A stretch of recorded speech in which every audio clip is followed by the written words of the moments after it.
King and Queen support bereaved families of victims of the country's worst mass murder.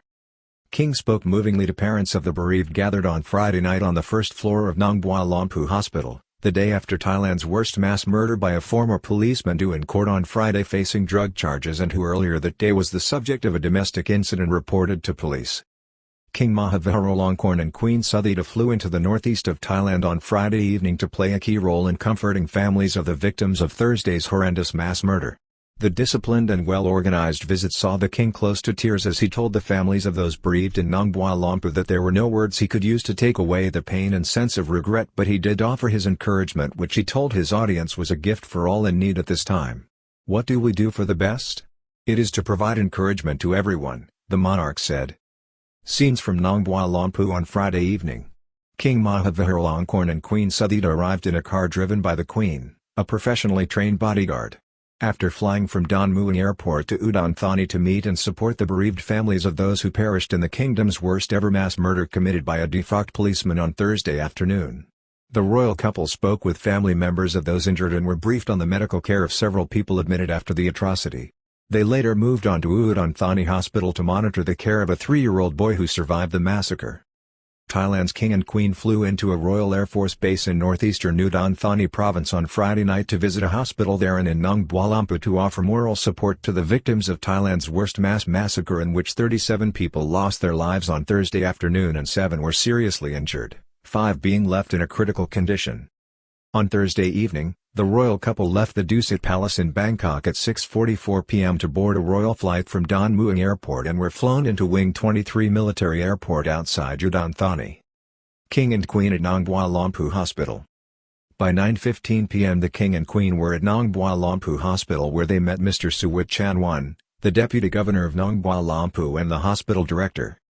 After receiving a report from Deputy Governor Suwit on the situation, the King and Queen, accompanied by senior Privy Council officials, visited several patients at the hospital and listened carefully as doctors explained their conditions. Afterwards, the royal couple met families of injured people and offered them their support and encouragement. King spoke movingly to the families of the bereaved on the first floor of the hospital, words that were well received by those suffering the pain of loss.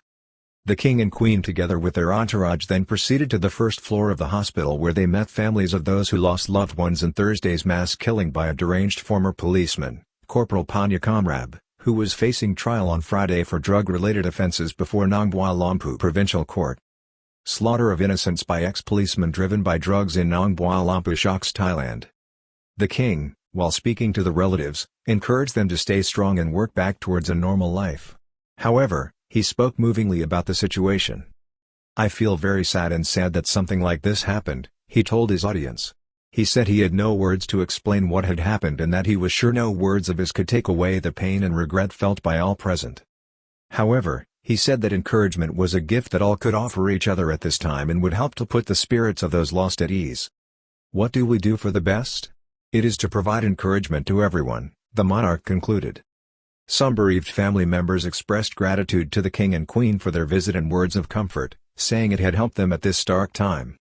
Afterwards, some of the bereaved family members expressed gratitude for the presence of the King and Queen and felt that it had provided some consolation to them at this time.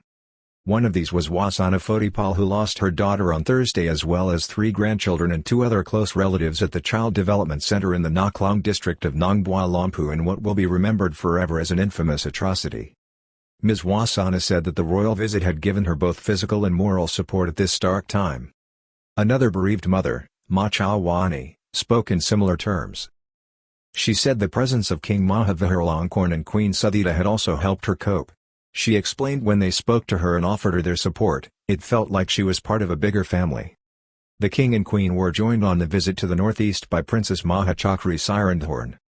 At one point on Friday evening, Queen Suthita, who is a professionally trained bodyguard, was seen chauffeuring the king as they traveled in a royal limousine to Nong Bua Lamphu Hospital. Later the royal couple went to Udon Thani Hospital, where they heard an updated medical report on the status of an injured 3-year-old boy from doctors. Later, the royal couple traveled by car to Udon Thani Hospital, where they met Deputy Director Dr. Sumantang Thornwiwat as well as the acting director. The King and Queen heard a report on the medical condition of a 3-year-old boy, named as Kritsakorn Ruongcharan, who was injured in the attack, before meeting the boy's mother and father, who they presented with a gift basket.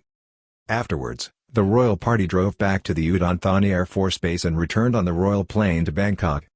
On Friday, government spokesman Anucha Burapachesri confirmed that the king and queen would personally cover all medical costs for those injured in the Nong Bua Lamphu atrocity.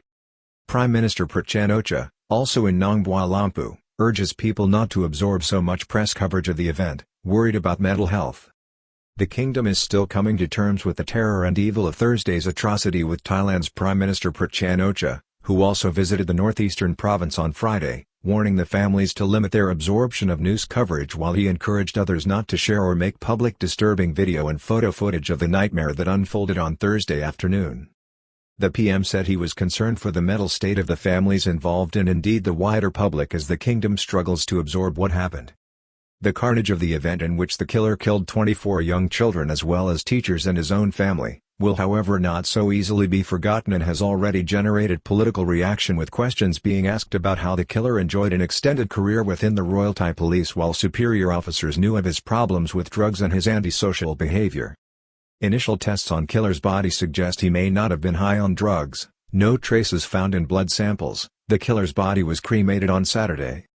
On Friday, the National Police Commissioner General Damrong Sakitty Prapatraveled revealed that the officer, who was moved from Bangkok to Nong Bua Lamphu, had no record of disciplinary or drug problems before that time. General Damrong Sak said the policeman, who was known not to use social media, had difficulties reconciling with his wife before his behavior and drug abuse became a serious issue within the force. The police commissioner confirmed reports that the killer used a meat cleaver to kill many of the children at the daycare center. It also appears, from blood tests on the body of the perpetrator, that he was not directly under the influence of crystal methamphetamine or any drug when he launched his murderous rampage on Thursday. Hastily organized cremation of the killer. This was, reportedly, deduced from the results of tests taken during an autopsy of the killer's body and samples taken.